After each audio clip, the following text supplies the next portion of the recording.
একটি মেয়েকে পটাবার জন্য আমি বিতর্ক করেছিলাম, কিন্তু আজকে তোমরা এসছো, কেউ প্রধানমন্ত্রী হবা, কেউ হিলারি হবা। কি ভয়ঙ্কর মিথ্যা কথা! একটি মেয়ের চাহনি আমাকে যে প্রেরণা দিয়েছে, সেই প্রেরণা দিয়ে রাতে 2টা পর্যন্ত পড়েছি।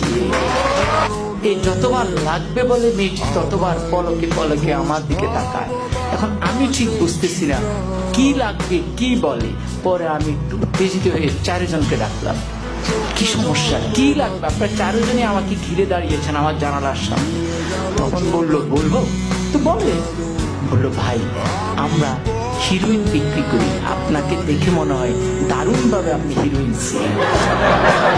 ফলে যে মেয়েটির কাছে আমি এয়ারপোর্টের সামনে নায়ক হয়ে উঠলাম, আখাউড়ায় হয়ে গেলাম হিরোইন ছি, বাকি সময় আমি আর তার দিকে ভুলও তাকাই। কিন্তু মেয়েটি ওই হিরোইন ছি বলার পর যে মুচকি হাসি দিয়েছে, সে হাসিটি আজও আমি ভুলিনি।